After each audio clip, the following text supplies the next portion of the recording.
seeing it now. It's just. Yeah. There you are.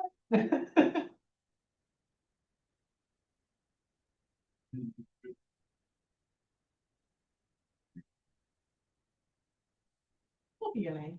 Joe, Is it Joe Don? it is. I'm a funny story real quick though, Pamela. Like I know we've met before, but. Pamela Dunn. Yeah, so my husband, he had two daughters prior to me, and his youngest, her name is Jodan, Zhodawn. How about that? So when I kept being in meetings and they kept saying Jodan, I said, no way, nobody else is named that, but I had to find out. I was like, okay, they're saying Joe Don, but I've never heard anything close. So they call you your first and middle name around here. It's a professional name. It's a professional name, but normally people just call Kind you of Joe. before your time with the movie Walking Tall, the original back in the 70s. I was born in the Started, 70s. started the actor Joe Don Banker, Okay, Buford Busser. okay, yeah, he thought, I was like, somebody has your first name.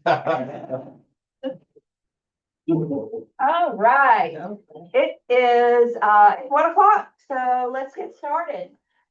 First thing we're going to start with is the property showing agreement form. This is a form that must be used if you do not have a signed buyer agency agreement. So buyer calls you, you're on AOD or however, you collect a buyer and they say, oh yeah, I want to go see this property. So in order for you to show them that property prior to having a buyer agency agreement, you have to have this property showing agreement. So this before you cross the threshold. So some agents will make several copies of these and just keep them on hand in, their realtor survivor pack in their car, that sort of thing. So if something like that happens, then you've got them on hand. Yes. So it,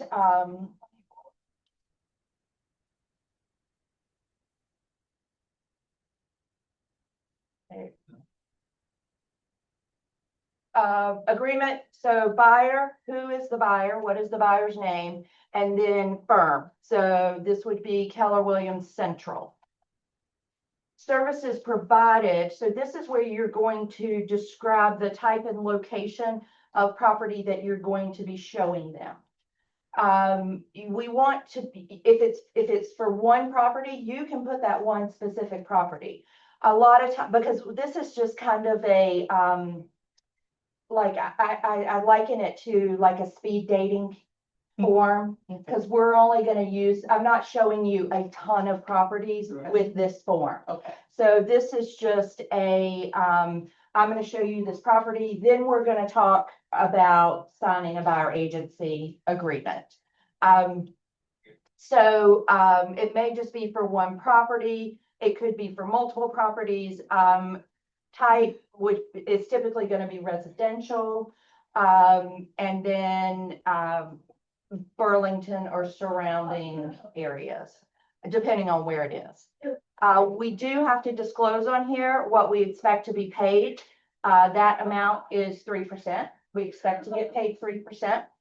Whether we do or not, different story, but we expect to. And also, are there others showing, does the buyer have another agreement with either a showing agreement or a buyer agency agreement with another agent? If the answer to that is yes, then I'm probably going to say, why don't you work with that buyer? I mean, because why would I waste my time when they already have an agency agreement with someone else? Right. But that is a question. Term of the agreement, again, I would recommend that this is a short term. It may be that the buyers are coming or, relocating here, they're coming in for the weekend. Maybe I'll show them properties over the weekend. So I would put that time frame in there. I'm not going to put a long extended time frame because we're going to transition. We're either going to stop dating or we're going to transition this into a buyer agency agreement, one or the other. We typically do not charge a fee for showing services. However, if that is part of your business model, we let you run your business within the constraints of the rules, laws, and regulations, the way that you want to run your business. So if you want to charge a fee for showing, then you certainly can charge a fee. You just need to disclose it on here. The next part is dual agency. So the firm may or may not act as a dual agent. If you are showing a Keller Williams Central property, you would need to check that the firm may act as a dual agent. And then, of course, we always have non-discrimination, and then just signatures on here. We always want to make sure that we identify the firm license number. It's C21388. If you want to write that down to remember it somewhere.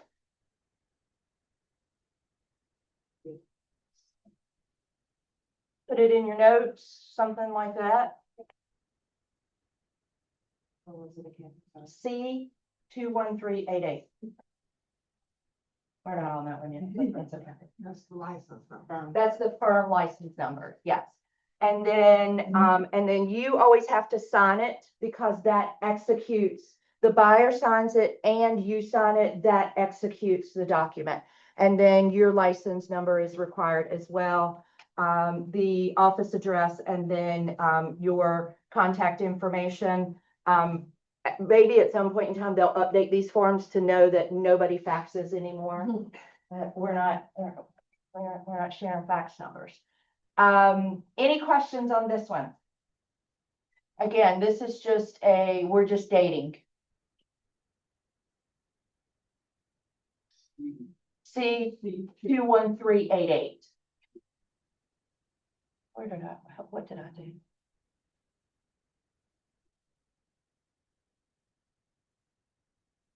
Where do you get that? Real estate commission? Yeah, from the real estate commission. Yes, yes. So you can, you can look yourself up on the real estate commission and it'll show, it's going to show me as your broker in charge. It's going to have the firm license on there. It's also going to have your license number on there as well. That firm number goes on every agency and contract agreement that we have. Yeah, the reason why is because the real estate commission is there to protect the consumer. And so the consumer needs to, if the consumer has a complaint, they need to know how to identify us with the real estate commission in order to file a complaint. This is working with real estate agents for buyers. There is a separate one for sellers. This is not a contract. Essentially, what we're doing is we are disclosing the different types of agency and which type of agency we may be representing you as. So we are always going to represent as a buyer agent. We also want them to either check off or initial dual agency. Again, this means that you can show another Keller Williams Central property.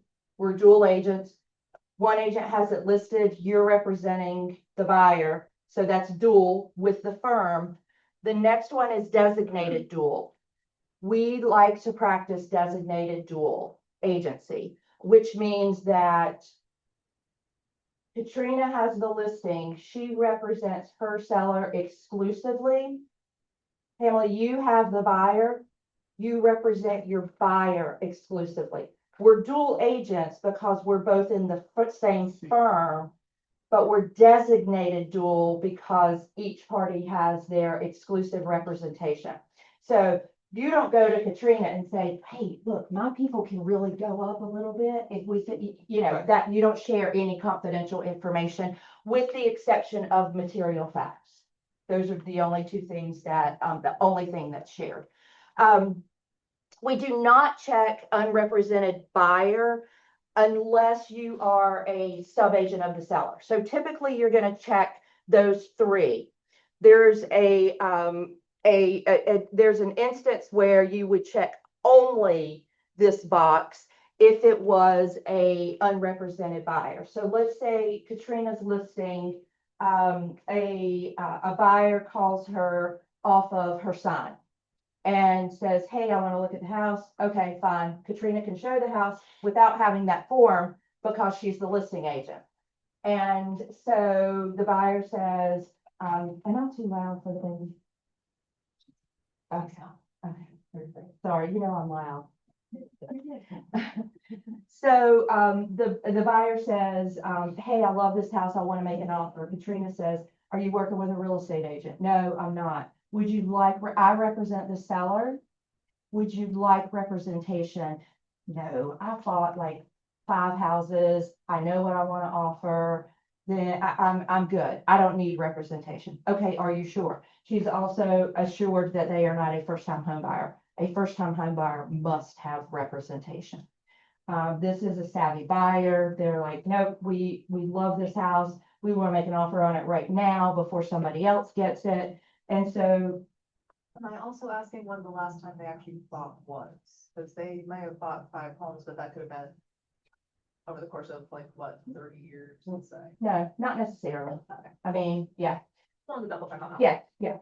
It may come up in the conversation, but as long as they are confident and you are like, are you sure you don't want representation? I'll be happy to refer you to an agent in my office that can represent you exclusively. And they're insistent. They're like, no, Katrina, we're fine. And so Katrina says, okay, understand that I'm a subagent of the seller. I do not represent you. Because Katrina doesn't practice same agent, dual agency. And so that's where she can still do both sides of the transaction. She's only representing her seller exclusively. So she would have the buyer initial only here and sign the form because she is a subagent of the seller on the buy side.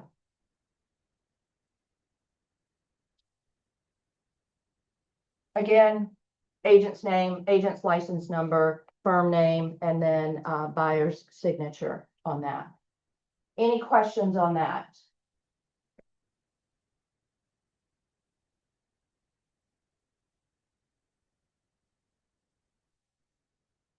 And just so you know, I mean, typically it's, like I said, it's going to be the top 3. If you are in a situation where you're like, oh, it might be this one, you've probably already called me anyway, and we've probably already had a conversation around it. So, just know typically it's just going to be the top 3.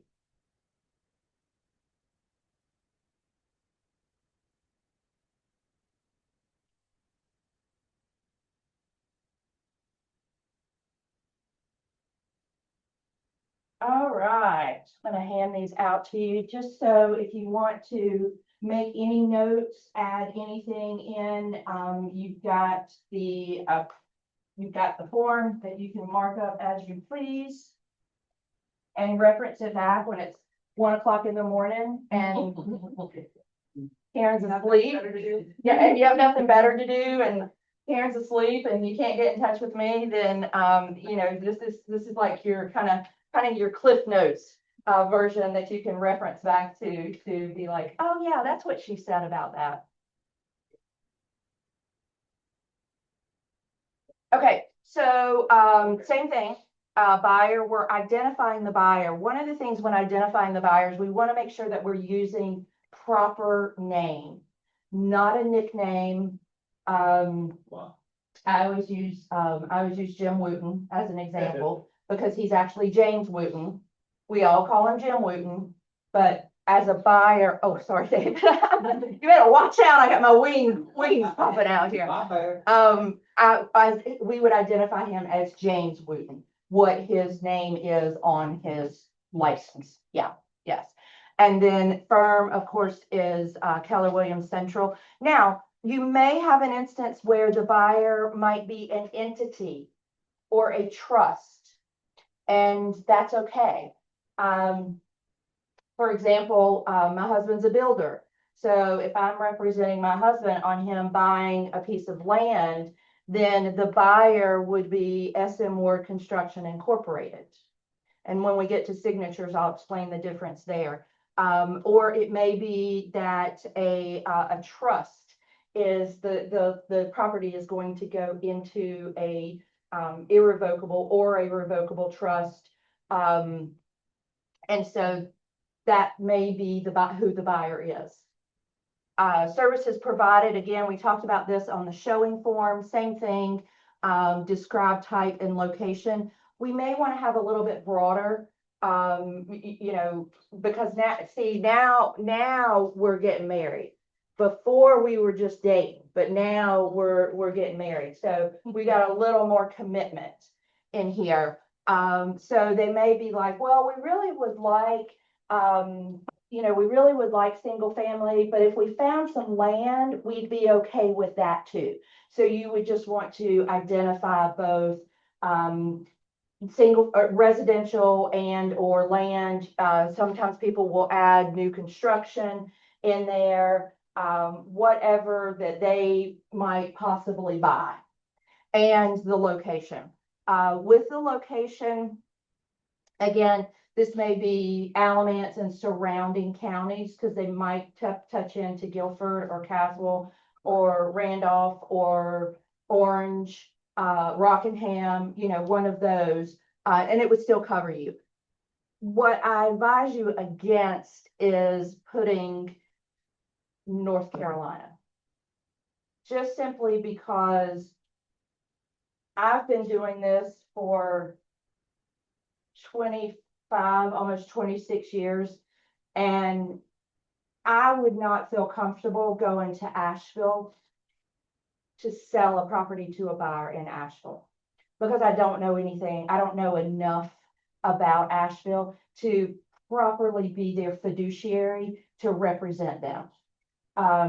You know, so I was always taught from when I first started in real estate is you sell real estate where you eat, sleep, and pray. And aside from that, it might get yourself into trouble when you start going into some of these areas where you don't know anything about. You know, particularly a lot of times with the coast too, people want to sell homes at the coast because they're high priced and they want to go to the coast and put their feet in the sand and you know, to show houses.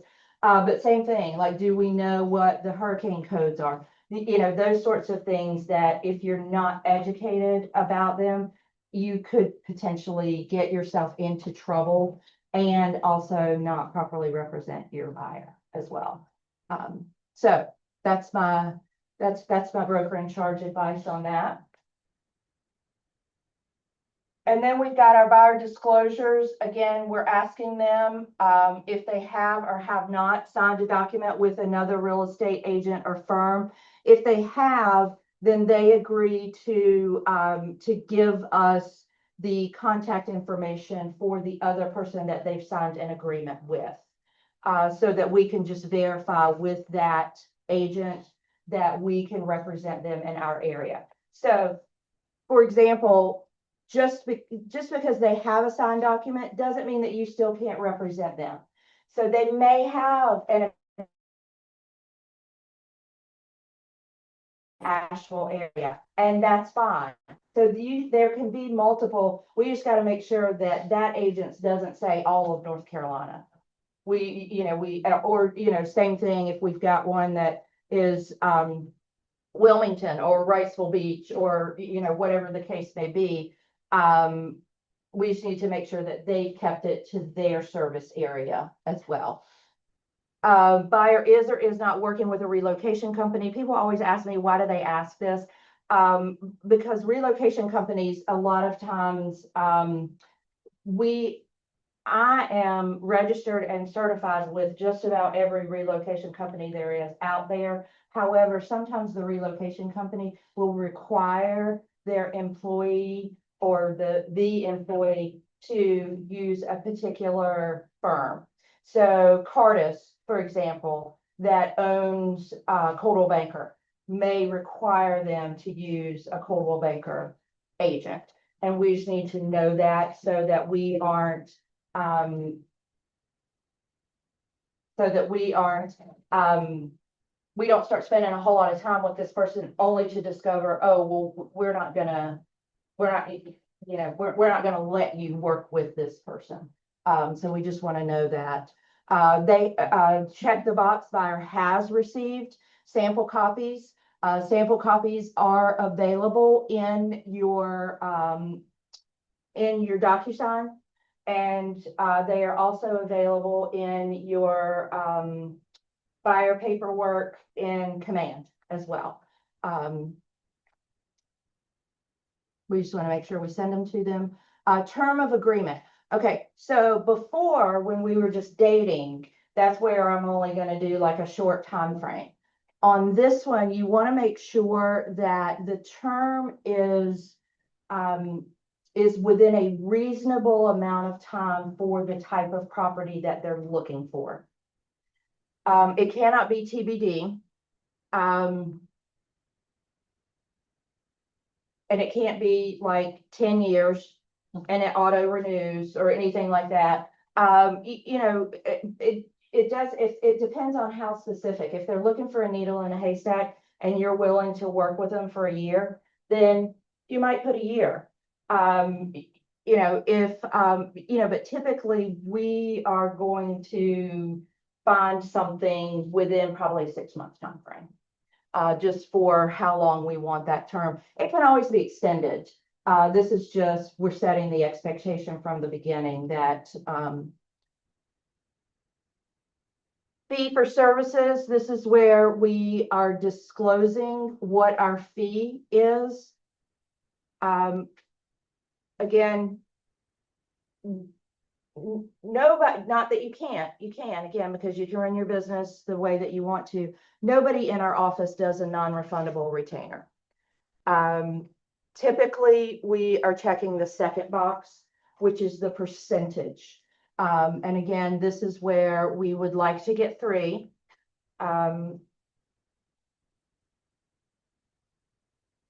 Probably gonna get 2.5. And if you go into Orange County, it's probably going to be 2.4.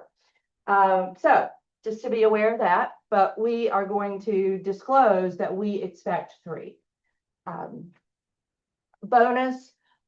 So this would be if you are, if you already know the property that you're making that the buyer's going to be making an offer on. Let's say it's new construction. And D.R. Horton says, hey, we're going to pay you a bonus of 1% on top of the 3% that we're going to pay, or a $1,500 bonus, whatever that may be. That's where you would put that in this line. If you don't know, because we haven't really picked out a property, that can always be, there's a form. Oh, yeah. Y'all are gonna. It's gonna be etched on my urn. There's a form for that. Yeah, so there's any agency agreement or contract, there is a form that that modifies that once it's fully executed. Yeah, so again, it can always be added later. A flat fee, sometimes it may be a flat fee. Just depends on the property or other specific amount. So there are some agents in the market center that will charge a transaction fee to their buyer client, and that's okay, part of their business model, and it's absolutely fine. We just have to disclose it here. So, for example, they would put $150 admin fee paid to the firm, because that is all the money comes to the firm. It's paid from the firm to the agent, but so we may have 3% and we may have $150 transaction fee. What would be some, I'm sorry, if you don't mind the question. Oh, yeah. Like what type of transaction? Would you charge a fee? So the market center charges a transaction fee. Okay. And so many agents will pass that fee onto Okay, their buyer, okay. so that it's not coming out of their, Okay. Yeah.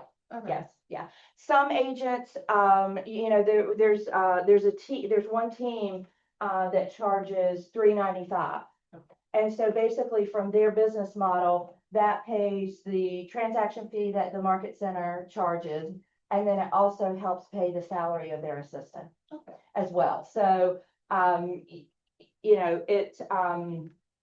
it really is completely up to you. The market center charges a $75 transaction fee. If you want to pass that on to your buyer, your seller, you can absolutely do it. Just make sure that it's here. Okay. Yeah.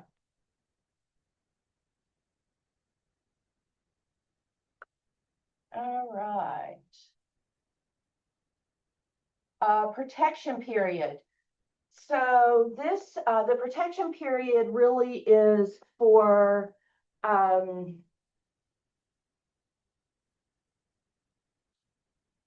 me just give you a scenario. So, you show, you're showing the buyers some properties and they find this one that they really, really like. And, the agent says, well, it's expiring tomorrow. So if you want to make an offer, you need to go ahead and get your offer in. But you didn't get your offer in before, because your buyers were like, I don't want to be rushed. Settle down, lady. So it expires. And then the next day, the seller puts a for sale by owner sign in the yard. This is where you would be protected because you showed the property.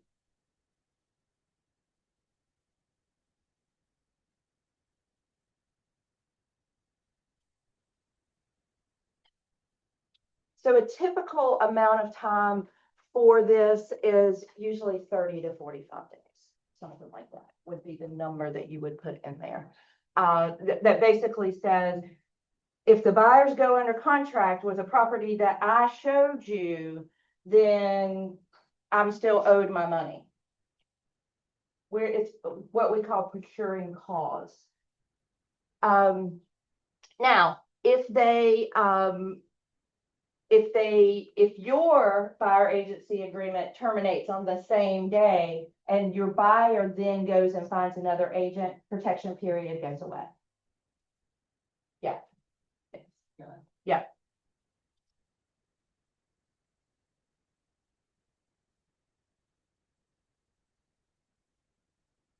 All right, dual agency. This is everybody's favorite section. No. On the authorizations, this is where we're having the conversations with our buyer, about which we talked about it a little bit in the working with real estate agents brochure, right? We kind of gave them an introduction to it. When we are having the buyer consultation and going through the buyer agency paperwork, we would like to have them authorize the firm to act as a dual agent.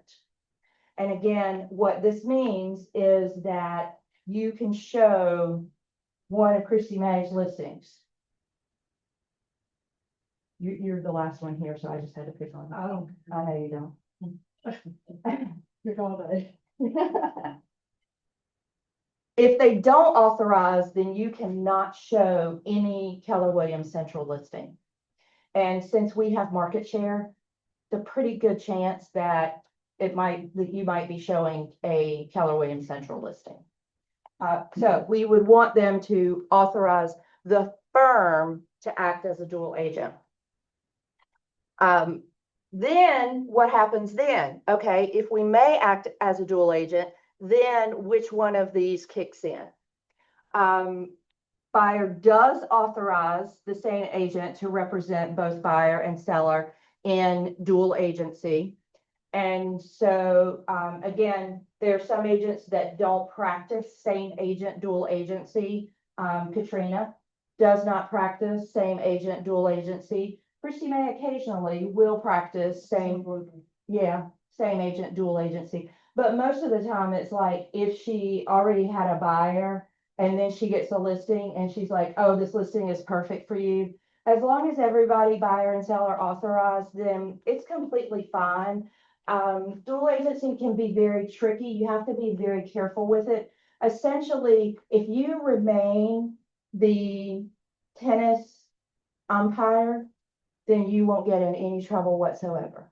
You watch the ball go over here, you watch it go over here, back and forth, back and forth. That's it. No influence. You cannot advise either party at that point, if you are same agent, dual agent.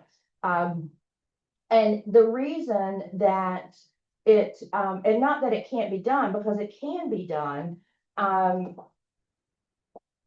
But at the end of the day, somebody always feels like you took one side over the other. Whether you really did or not, they feel that way, which is why it's just, Share an example I had it's kind of icky, yeah. this week. So I had a buyer reach out to me about a listing that I have. I mean, turns out he's actual past client, but I just didn't realize it at the time. But anyway, I showed him one of my listings, and of course, when I met it in there, I went over all this with him. And I explained to him the dual agency. I said, if you were to make an offer on this house, you need to understand that if I'm representing you and selling, like, I can't coach you. Cause, you know, he's like, won't you find me a deal? You know, well, you need to understand, I can't go to the seller and say, hey, he can do this, I know, and then come back to you and say, I know they'll go down to this. I said, that doesn't, you know, I can't do that, because there's both of you involved, and I have a working relationship with both of you. I have to be a mediator. So, I mean, I can tell you, here's what's been presented, how you want to respond. Same with this. Yes, yes. Now, one of the things that you can do is, even though you can't advise them on, a price of an offer to make, you can share your original CMA. So when Christina did her CMA to list the property, to get the price for the property, she can share that with this buyer to validate, hey, this is how we came to this list price. And, but aside from that, and then even when it gets to repairs, so, all right, you want inspections? Here, pick whoever you want. You can't, you know, like, oh, you should use this person or you should use this person. It's like, here you go, you pick whoever you want. And then they come back and with, you know, and look at the inspection report. She's gonna look at it as well. She just can't advise. When they say, well, what do you think we should ask for? I can't tell you that. So, which is why I go back to what we talked about with Katrina. It's much cleaner to be sub-agent of the seller. But sometimes we do get into those situations. This second line should never, I don't even know why that's there. Because it's so open-ended. It just says the buyer does not authorize the same agent. Well, if you don't authorize the same agent, then what happens? Oh, we go to designated dual. So hopefully that's a form change they'll make when they change forms this year. So buyer does not authorize the same agent to represent both buyer and seller in dual agency, and directs the firm to practice designated dual agency. And so again, that's where Christie's listing, she represents the seller exclusively. Emily, you've got the buyer agency agreement, you represent the buyer exclusively. No confidential information is exchanged with the exception of material files. Yes, So would we need both of those lines still initial, or just one of them? just one. Yeah. So after the top one, after this top section, once they authorize, we only pick one of these. Most likely what's going to happen is the third one, which is why we just say it's probably best practice to have the third one initialed. Remember, there's a form for that if it needs to be changed. Questions on that? I have been a broker in charge for 19 years. either 19 or 20 years. And this has been my biggest albatross. I mean, there are so many there are agents that have been in the business longer than me that still don't understand this. The reason why I ask, because I have come across agents who advise that they do both clients, even though I know it says right there, only initial one. Yes, yes, I just had to double check. I'm yes. like, I'm not crazy, right? No. We're all over. Well, yeah, I mean, we are real estate agents, but aside from that, it can be confusing. But if you read it, then it really makes sense. I mean, it's like, oh, okay, yeah. That's like, it really puts the instructions right there. Right, yeah, only pick one. Only one. Yeah, so, okay, good. You're good. You're good. I get y'all, see y'all fresh out of school. Fresh. And, So all that makes sense, that's yeah, most of it Yeah. after. yeah. So after about 3 or 4 transactions, when you forget that part, Okay. keep coming to forms class. Mhm. Because When you've been in the business as long, keep going. That's why I was like, oh, and look, Christina is here. Yeah, just because I think, from your standpoint, Chrissy, it's not that you don't know. It's just that when you do as many transactions as you do, it just kind of becomes like a second nature. And all of a sudden, oh, something changed on the form. And then it's like, you just, because you're like, oh, it's here, it's here, it's here. My brain works the same way, because I'm like, oh, well, on page, like I can even tell you what page it is. And, until they change them. And then they change them and I'm like, oh my God, I gotta study this again. I gotta look at my page numbers are off. So always a good refresher to come and make sure that and also your files don't get returned in command. Let's see. Oh, other professional advice. So again, we are real estate professionals and we stay in our lane of real estate professionals. We do not offer tax advice. We do not offer legal advice. We do not say, well, that floor joist really doesn't look that bad to me. That's up to a structural engineer or an inspector, those sorts of things. That doesn't look like a termite.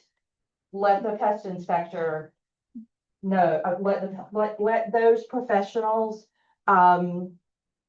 make those decisions where we are not putting ourselves in any type of jeopardy, with the buyer coming back and saying, well, you told me it didn't look like a termite. Know what a termite is. So again, just a reminder on that, inspection costs, unless otherwise agreed upon, buyer must pay for all inspection costs and other professional fees related to purchasing the property, including all items in the section we just talked about. The duty to pay will apply regardless of whether the buyer closes on the property. So,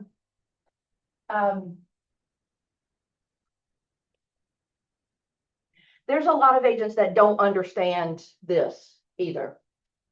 You may get, they have buyer has a home inspection. So we think about it from the, I think more from the listing side. So buyer has a home inspection and the home inspection is always going to say, consult a licensed plumber, consult a licensed HVAC person. It might say consult a structural engineer, depending on what they find, consult a licensed electrician. Because a home inspector is not licensed to make an opinion on those things. So, I mean, as far as electric goes, it's like they're gonna put on the report, well, the light in the closet didn't come on when I flipped the switch. They're not qualified to say, oh, the light bulb's burnt out. I mean, it could be something as simple as that. They're gonna walk around and stick their little, plug into all the outlets, and they're gonna look at the panel box and, those sorts of things. The big one is usually the HVAC. They may also, refer you to a professional roofer. So there's a lot of other, the buyer, and so a lot of times what you'll see, and you can probably attest to this, is that the buyer agent will go to the listing agent and say, well, they want the HVAC unit checked out. Well, okay. Schedule along. All inspections. The buyer is responsible for all inspections, not the seller. The seller does not have to do anything. So if the buyer wants a licensed HVAC contractor to come out, they pay for it. You ever had people who don't get an inspection? They like, Yes. Yeah, they really, yeah, Once in a while, sometimes it's about money, sometimes the person knows a whole lot. okay. You know, like if it's somebody that's super handy or a contractor themselves, they may not. Okay. And that's their prerogative. It's just your job as the agent to say, you know, we recommend you get an inspection, but if you choose not to, that's your choice. Yeah, we built our house and we got a new build, and I was asking my husband, why did you, I mean, it's brand new, why did you get an inspector? But he There's quickly usually told me. there's usually 2 or 3 things that they buy yes. with Exactly. new construction. Yes, yeah.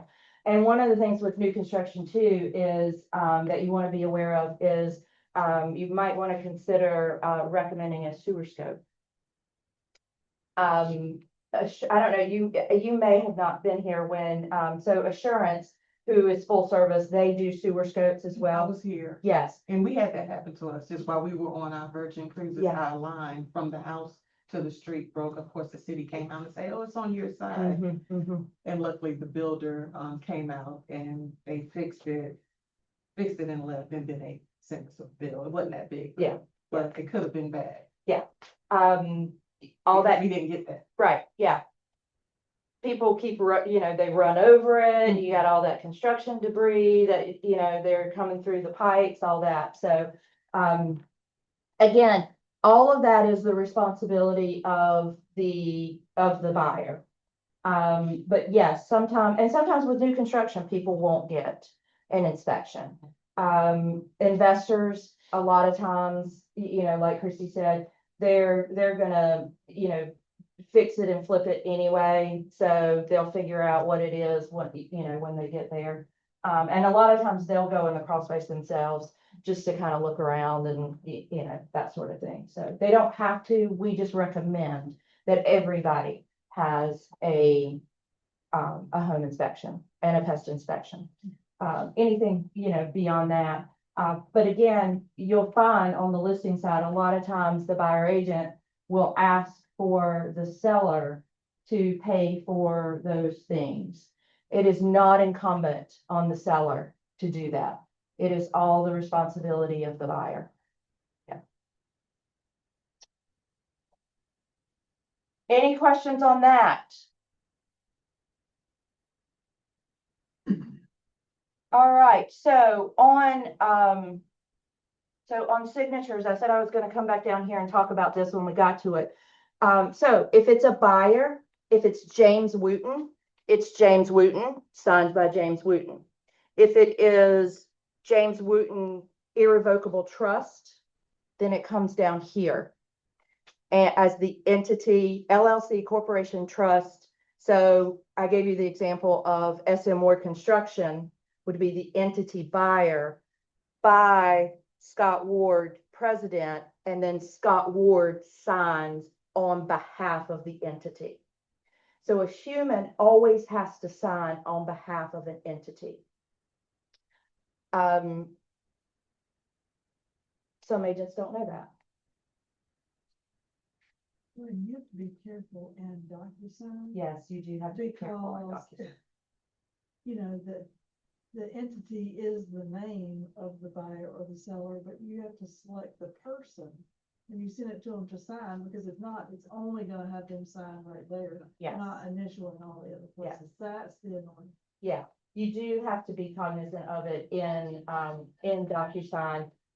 When you create the envelope, you have to put their, you have to put Scott Ward, not SM Ward Construction, even though it says buyer, you have to put their actual name, because otherwise it will want it to sign, it'll want it to initial as, SMWCI. SM or Construction Inc., yeah. And then it'll want him to sign as that too, but we need the actual human signature on there.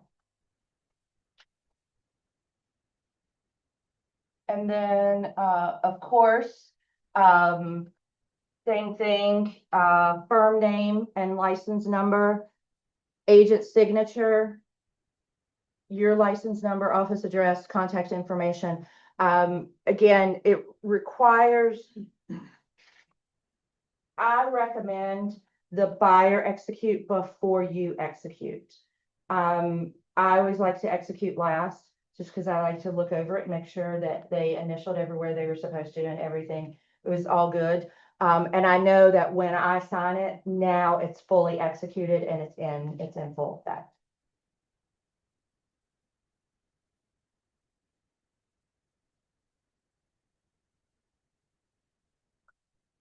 Any questions on this form?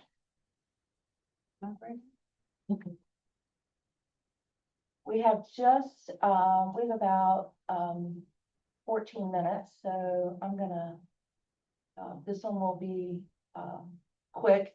It basically is the same, so I'm not gonna really go through it line through line. I'm just gonna explain it to you of when you might use this, this form as opposed to the exclusive right to sell. I mean, exclusive agency. So this is a non-exclusive buyer agency agreement. So this means that the buyer is not exclusive to you. Most of the time, using this form, maybe an investor that you might use this form with. So, perfect. You can see that, so I can see them highlighted parts. So I'll give you a perfect example. When I was actively listing and selling, Christy May and I both had an investor that we both worked with. And so I would have him sign. If I found him something, he would use me. If Christy found him something, he would use Christy. It was all good. Neither one of us, half the time I tried to give him away to Christy anyway. So that was fine. So I just did a non-exclusive with him, so that way he could buy something from, using Christy at the same time. So typically with investors is when you would use this, non-exclusive.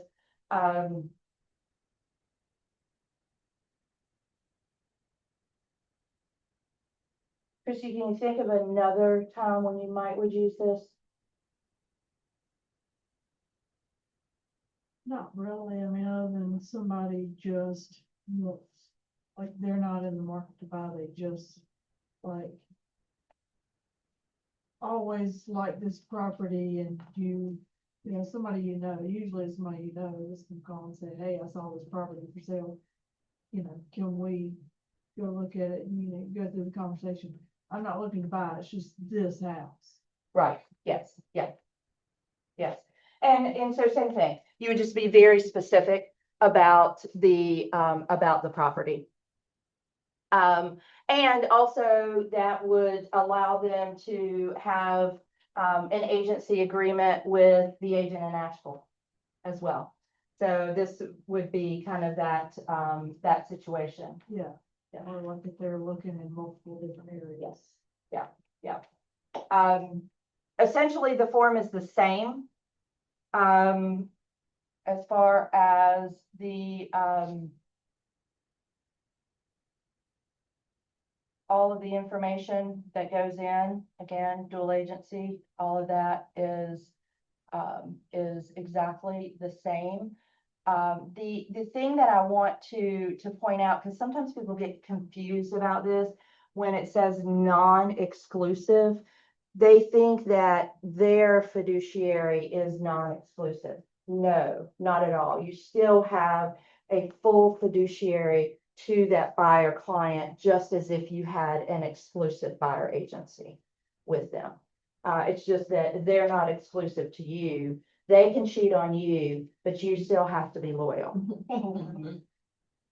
Using my dating and even with my dating and getting engaged and all that. Any questions? We have about 10 minutes. Any questions on anything that I can answer for you?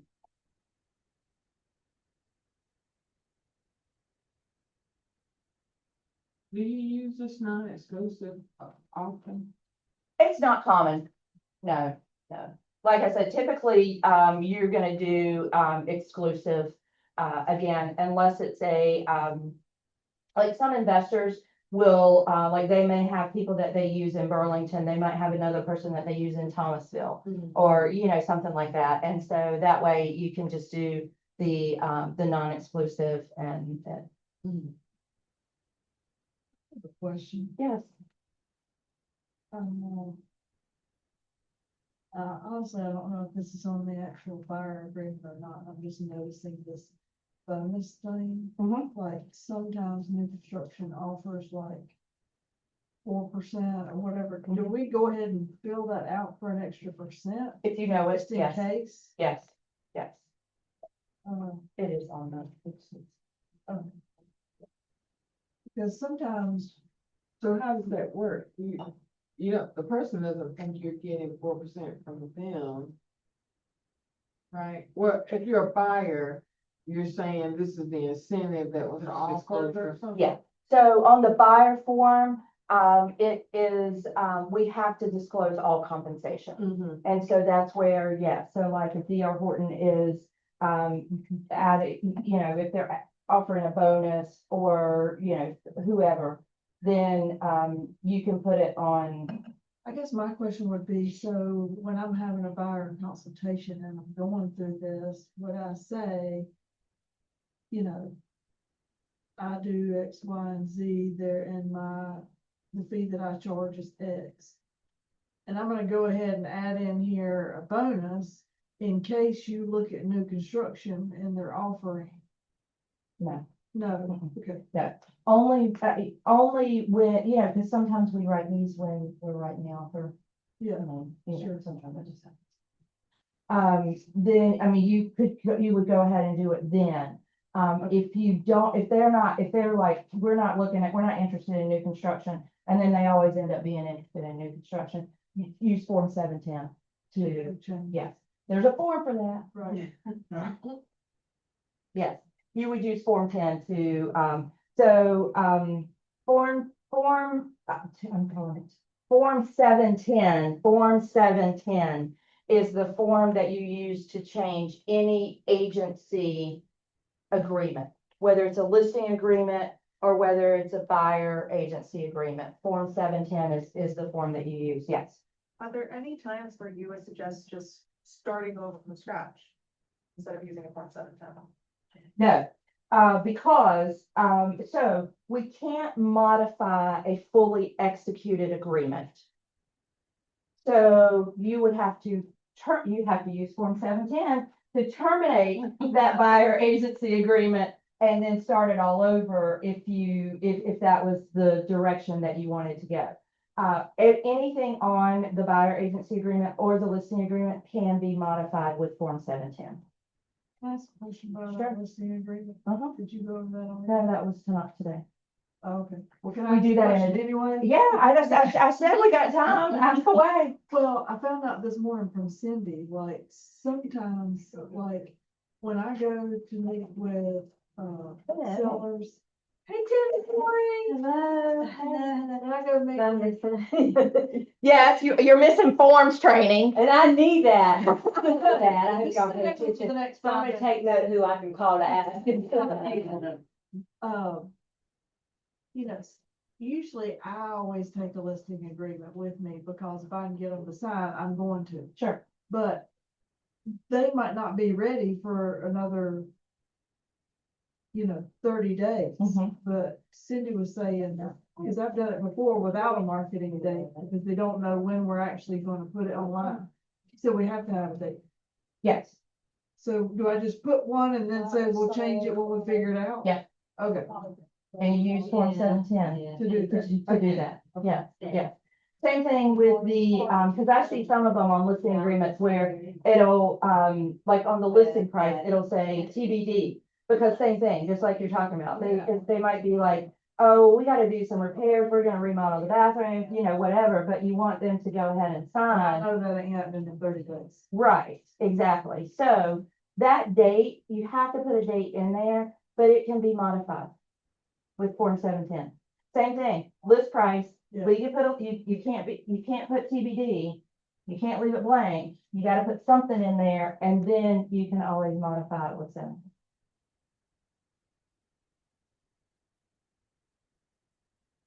Yes, so, 710 modifies any agency agreement. 210, hold on, I still have a little bit of island brain. Understanding this. Yeah, How you know it was a good vacation? yeah, for real. Okay, I have a question. Agency, agreement to amend Contract. is for contracts, yeah. The number just left my head. Who even knows the number? I don't know the numbers. You're the only person that I know that knows the numbers. Like. Well, because sometimes it's easier to text or type, use Form 710 than it is to use agency agreement and renewal. I don't know all of the numbers, but I do know the major ones. Agreement to amend is the form that we use to change a contract. So anything that again, we never modify a fully executed document, because if we modify it, then it could potentially make it a voidable contract. Because our dates change, right? So think about if you put your due diligence period as 21 days from execution, and then you go back and you change something, well, now we got a different date. Now that 21 days starts at that last signature. So that's why anything that can be changed on the offer to purchase can be changed using agreement to amend. Question. Yes. So let's say we accidentally had a exclusive buyer agency. Hypothetically. Hypothetically, I'm just asking for a friend. If an agent had a buyer agency agreement and signed, and they realized it was 2024 version versus 2025. You gotta do the whole new They version. have to do a whole. Okay, so Yeah. that would be an instance where you do those. That is correct, yes. But now, you don't have to, if you started it in 2024, then you don't update the form. It's still good. All you're doing is using Form 710 to extend the agency agreement. Okay. Yes. But yes, if you, yeah, well, yeah, it is, but, and bless you, if you've worked with a buyer for. I've done that. I know you have. But yeah, so if at initial, you are somehow or another, you had that 2024 form in somewhere and it somehow ended up being your buyer agency agreement, then, and when you submit it in command within the required 3 days, then it's gonna get kicked back and you're gonna have to do a new one. Yes. Have I'll to, let my friend know. yeah, let your friend know. Have to use updated forms. There is a grace period, but the grace period's over. There's a 3-month grace period when they update forms. So July 25, you could have used it until September, but then like you can't use it now.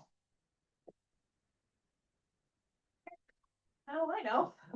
Good to know, right? See, you always learn something when you come to when you come to class. I have a couple of agents, like, get on my neck for using an old form within that 3-month period. So thank you for letting me know that I was fine. Yes, within the 3-month period. My response is DocuSign putting it in there, the right form in there?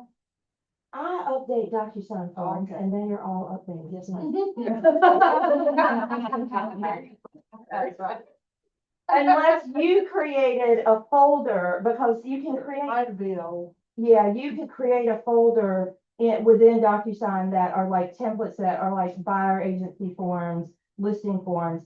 And if you created that and you put those old forms in there, then they're gonna still be in there. But if you use I even link them from command to DocuSign.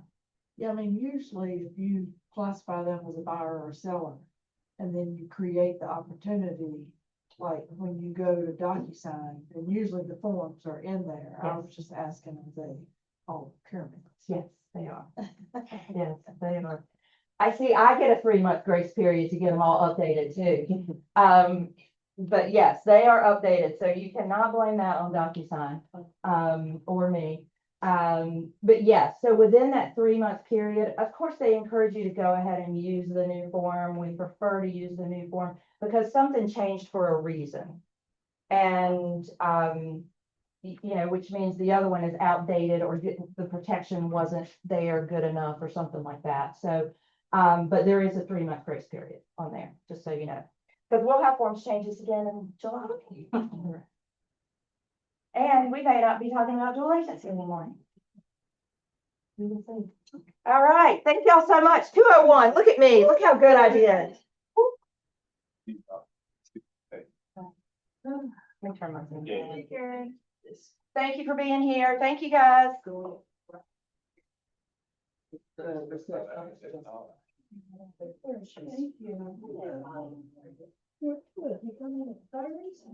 Tomorrow, right? Yeah. Yeah. Oh, look at me. There you are. Yeah. 19.